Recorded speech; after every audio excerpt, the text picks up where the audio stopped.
পরিসংখ্যানের প্রথম অঙ্ক রইল তার সংক্ষিপ্ত কর। ঠিক আছে কি সংক্ষিপ্ত কর, ডাক লিখছি, মনোযোগ দিয়ে দেখবা ডাকটা। প্রাপ্ত নম্বর দেওয়া আছে 51 থেকে 55, 56 থেকে 60, 61 থেকে 65 এরকম দেওয়া আছে। 76 থেকে কত পর্যন্ত? 80 পর্যন্ত। কত করে বাড়ছে দেখছে? কত করে ব্যবধান বাড়ছে? কত করে? 51 থেকে 55, ঠিক আছে কি কত বাড়ছে আমরা হিসাব করলেই বাইর হবো। 51 সহজ লাগবো। 51, 52, 53, 54, 55 5 করে বাড়ছে। আবার 56 থেকে কত? 60, এই গুণ দেখা বলো কত বাড়ছে? 5 বাড়ছে। এরপরে গণসংখ্যা দেওয়া আছে 8, 10, 18, 13, 7, 4। আমরা বের করবো কি সংক্ষিপ্ত গড়। কি বের করবো? সংক্ষিপ্ত পদ্ধতিতে গড় লেখাই থাকবো, ডাকে দেওয়াই থাকবো যে সংক্ষিপ্ত পদ্ধতিতে গড় নির্ণয় করো। কথা কি বুঝছা? এটা কিন্তু প্রশ্নে দেওয়া থাকবো, সংক্ষিপ্ত পদ্ধতিতে গড় নির্ণয় করো। তাহলে আমরা ডাক হইলো এই যে এইটুক দেওয়া থাকবো প্রশ্নের মধ্যে, এটুকু দেওয়া থাকবো। কথা কি বুঝছা? কথা কি বুঝছা? এই যে এই দুইটা জিনিস দেওয়া থাকবো, প্রাপ্ত নম্বর আর গণসংখ্যা, এই দুইটা জিনিস প্রশ্নে কি থাকবো?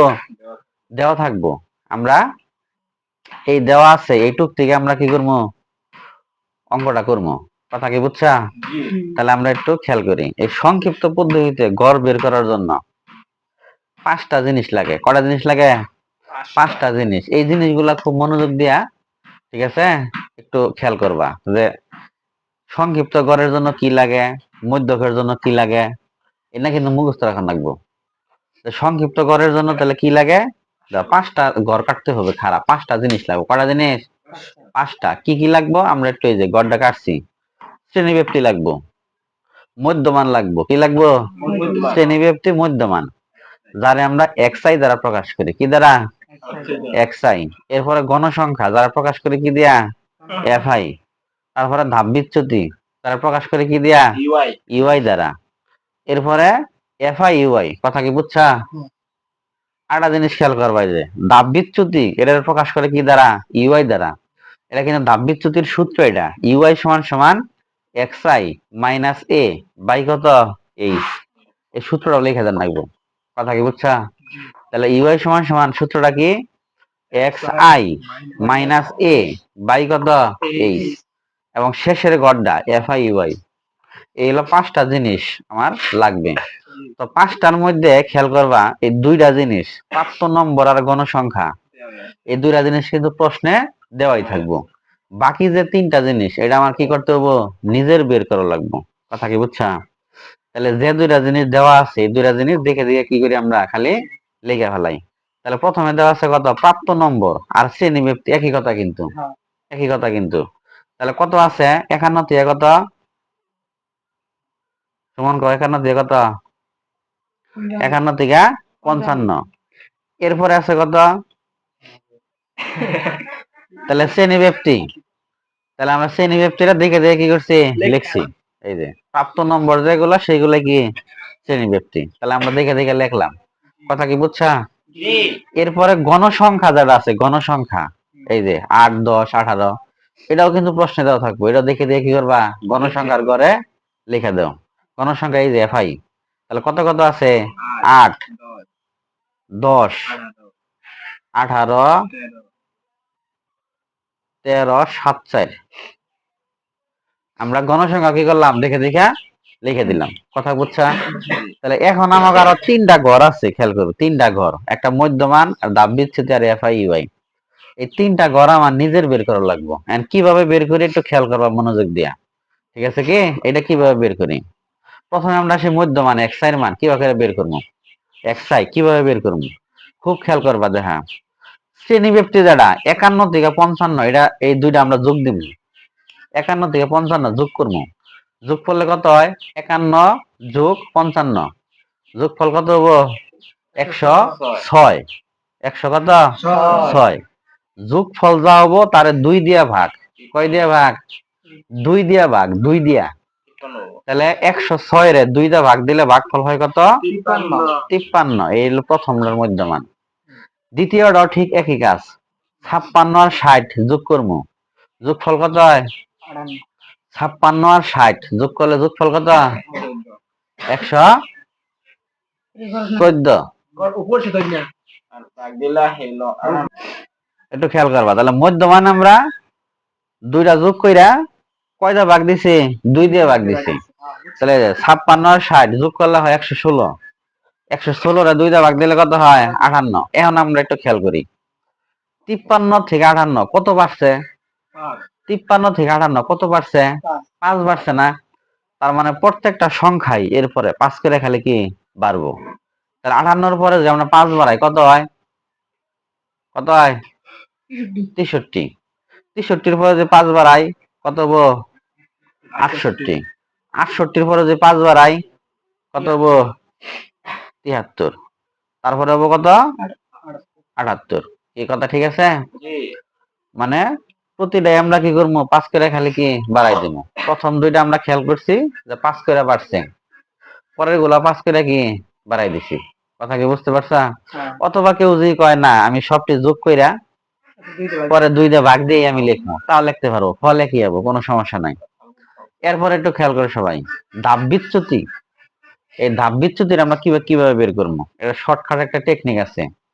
টেকনিকটা আমি খুব সুন্দর করে শিখাই যাচ্ছি, তোমরা সুন্দর করে মনে রাখো। এই ধাপ বিচ্যুতি কিভাবে বের করবা? তাহলে ধাপ বিচ্যুতিটা কিভাবে বের করবো? সবচেয়ে বড় গণসংখ্যা কত আছে? 18। আমরা শর্টকাট টেকনিক শিখতে আছি ধাপ বিচ্যুতি বের করা। এটা সূত্রটা বের করানো যায়, সমস্যা নাই, কিন্তু আমরা সূত্রটা বের করবো না, কারণ সূত্রটা বের করলে অনেক হিসাব নিকাশের ব্যাপার আছে। কথা কি বুঝছা? ক্লিয়ার। এজন্য আমরা শর্টকাট একটা সিস্টেম চালু করছি। দেখো, গণসংখ্যা যারা বেশি সেটা হলো 18। এই গণসংখ্যা বেশি বরাবর আমরা একটা শূন্য দিব ধাপ বিচ্যুতির ঘরে। কথা কি বুঝছা? এরপরে শূন্য দেওয়ার পরে উপরে যে কটা ঘর আমাকে খালি আছে ওই কটা ঘরে আমরা মাইনাস দিয়া উপরের দিকে উঠবো, -1, -2। কথা বুঝছা? আরো যদি ঘর থাকতো তাহলে আমরা -3 দিতাম, -4 দিতাম। কথা কি বুঝছা? নিচের দিকে যে কটা ঘর থাকবো ওইগুলো আমরা প্লাস দিয়া আমরা পুরা করবো। 1 2 3 দাও, প্লাসের 1 প্লাসের 2 প্লাসের 3। ক্লিয়ার? ধাপ বিচ্যুতি ক্লিয়ার? এরকম ভাবে ধাপ বিচ্যুতির ঘর আমরা ফিল আপ করবো। সূত্রটা যদি করতা একই ফলাইতো, কিন্তু আমরা সূত্রটা না করে একটা টেকনিক অবলম্বন করলাম, যে যেটা গণসংখ্যা বেশি সেই ঘরে শূন্য দিয়া উপরের দিকে মাইনাস দিয়ে উঠাবো, নিচের দিকে কি প্লাস দিয়ে দাম। সর্বশেষ FIUI এটা কিভাবে করবো? সর্বশেষ FIUI খেয়াল কর, FI এর গড় কোনটা? FI কিন্তু গণসংখ্যা পুরা এই পুরা গড়, এটা UI এর গড় কোনটা? কেবল বাইর করলাম। তাহলে FIUI দুটোর মধ্যে সম্পর্ক কি? গুণ। তার মানে FI আর UI এর মান যেগুলো বাইরেছে এগুলা খালি আমরা কি করবো? গুণ দিয়া দিব। তাহলে 8 আর 2 গুণ দিলে কত হয়? 8 দুগুণে কত? 8 দুগুণে 16, কিন্তু সামনে একটা মাইনাস থাকলে তোমরা দেখে দিবা কি -16। কথা কি বুঝছা? 10 আর 1 গুণ দিলে কত হয়? 10 কে 10, সামনে মাইনাস আছে না, তাহলে -10। কথা বুঝছা? এরপরে 0 আর 18 গুণ করলে কি হয়? 0ই হয়। 13 সাথে 1 গুণ করলে 13 কে 13, 7 দুগুণে 14, 3 4 কত? 12। আমরা কিন্তু সব কি করছি? গুণ করে নামাই দিছি। কথা বুঝতে পারছা? নিচে দুইটা জিনিস লিখছে, একটা হলো n সমান লিখছে 60। এটা কিভাবে লিখলাম? গণসংখ্যা যেটি আছে 8 10 18 13 7 4 সবটি গণসংখ্যা কি দিবে? যোগ। সবটি গণসংখ্যা যোগ করবা, যোগ করার পরে যে ফল পাবো ওইটা আমরা n সমান ওই ফলটা লিখে দিই। যোগ করার পরে ফল আসছে কত? 60। তাহলে আমরা লিখে দিই n সমান কত? 60। কথা বুঝতে পারছা? এরপরে আমরা এই যে সামেশন FI আর UI এই মানটা কি করবো? সব যোগ করবো।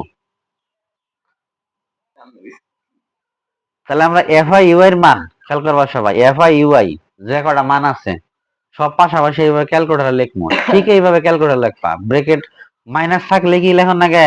ব্রেকেট দিয়ে লিখবা, ব্রেকেট দিয়া, ব্রেকেট -16 আবার ব্রেকেট প্লাস আবার ব্রেকেট -10। ব্রেকেটের যে সংখ্যা আছে সব ব্রেকেট দিয়া, এই মাইনাসের যে সংখ্যা আছে সব ব্রেকেট দিয়া আমরা যোগ চিহ্ন দেব। কথা কি বুঝছা? মাইনাসের ডি আর প্লাসের ডি ব্রেকেট দেওয়ার দরকার নাই, প্লাসের যেগুলো আছে ওইগুলো এইভাবে সিঙ্গেল লিখে দিন।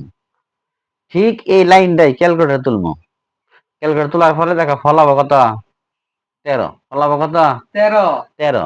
কথা কি বুঝছা? এই যে আমি যেভাবে লিখছি FIU এর মানগুলা যেভাবে লিখছি ঠিক একইভাবে আমরা ক্যালকুলেটরে কি করবো তুলবো, তোলার পরে সমানে চাপ দেবো, দেখবা ফলাবো কত 13। এটা হলো আমাদের FIU এর মান। তাহলে আমরা এই মানটা এখনকার কোথায় লিখবো? এই মানটা আমরা এই যে সামেশন FIUI, খেয়াল করবা সামেশন FIUI আমরা কি দিছি না, এখানে আমরা কত লিখবো? কত লিখবো? 13। আমাদের এই 13টা কই থেকে পাইলাম? আমরা এই FIUI সবটি মান কি করছি? যোগ দিছি। যোগ করার পরে আমাদের FIU এর মান আছে কত? 13। এই হলো আমাদের ছকের কাজ। তো ছকে আরেকটা কাজ আছে, খেয়াল করবা মনোযোগ দিয়ে, সেই কাজটা এখন আমরা করব। এর মান, এর মানটা আমাকে দরকার, এর মান খেয়াল করছো কি? এর মান, তাহলে এর মান এখানে কোনটা হবো? এর মান আমি মনোযোগ দা মানে একটু খেয়াল করবা, আমি বলতাছি। এর মানটা আমরা কিভাবে লিখবো? গণসংখ্যা যারা বেশি, গণসংখ্যা বেশি কত? 18 না? 18 সই যারা মধ্যমান থাকবো, মানে 18 ঘরের যে মধ্যমান ওইটা এর মান। কথা কি বুঝছা? তাহলে 18 ঘরে মধ্যমান কত আছে? 63। তাহলে 63টাকে বলা হয় কত? এ। 63 বলবো কি? এ। তার মানে এ হইলো কার মান? 63। কথা কি বুঝছা? কিভাবে আমরা এর মানটা খেয়াল করলাম? যারা গণসংখ্যা বেশি ওটা সই যারা মধ্যমান ওটা হলো কার মান? এর মান। এখন আমরা মোটামুটি সকল অক্ষরের মান পাইছি, এখন আমরা সংক্ষিপ্ত করে যে সূত্রটা আছে সূত্রটা লিখবো। আমরা সংক্ষিপ্ত করে সূত্রটা লিখছি, সংক্ষিপ্ত গড় x বার সমান সমান a plus summation FIUI by n গুণন কত? h। এখানে যে অক্ষরগুলো আছে সেই অক্ষরগুলোর মান আমরা কিন্তু ওই ছকে থেকে পাইছি, পাইছি না? আচ্ছা, ছকে থেকে কার কার মান পাইছি? এর মান পাইছি কত? 63। এইচ এর মান পাইছি 5। কত এইচ এর মান 5 হলো কেমনে? এইচ কিন্তু শ্রেণী ব্যবধান কত করে বাড়ছে, ঠিক আছে কি? আমরা শুরুতেই কিন্তু বলছিলাম যে এটা 5 কইরা বাড়ছে। কত করে বাড়ছে? 5 কইরা। তাহলে এইচ এর মান কত? 5। এন এর মান কত? 60। এন এর মান বের করছি না? ছকে বের করছি না? এন এর মান 60। এরপরে কিছুক্ষণ আগে আমরা সামেশন FIU এর মান বাই করলাম, কত পাইছি? 13। পুরা মানগুলা এই সূত্রের মধ্যে আমরা কি করবো? খালি বসাই দেবো। কিভাবে বসাই একটু খেয়াল করবা মনোযোগ দিয়া। তাহলে এর মান কত পাইছি? 63 প্লাস সামেশন FIU এর মান কত পাইছি? 13। এন এর মান কত পাইছি? 60। এইচ এর মান কত পাইছি? 5। আমরা মানগুলা খালি কি করছি? বসাইছি। পরে 63 যোগ একটা একটা কাজ করো ক্যালকুলেটরে, 13/60। 13/60 মানে 13 আগে লেখন না ক্যালকুলেটরে। সবসময় কিন্তু উপরের সংখ্যা ক্যালকুলেটর কি করতে হয়? আগে লিখতে হয়। 13 ভাগ কত? 60। 13 দ্বারা 60 এর ভাগ দাও, ফল হচ্ছে কত? যে ফলাবো অনু একবারে ডাইরেক্ট গুণ চিহ্ন, গুণ কত? 5। ঠিক আছে কি? গুণ 5 ফলাইছে কত? 1.08। দুই ঘর আরেক ঘর লিখে দিলাম। দশমিকের পরে অনেকগুলো ঘর আসছে তো আমরা 3 ঘর লিখে দিলাম। 3 ঘর 2 ঘর লিখলে কোনো সমস্যা নাই। কথা কি বুঝছা? তাহলে আমরা এটা কিভাবে আনলাম? কিভাবে আনছি? আমরা ক্যালকুলেটর কি করছি? 13 ভাগ দিছি কত? 60। যা ফল আসছে ওই ফলে কি করছি? 5 দিয়ে কি দিছি? গুণ দিছি।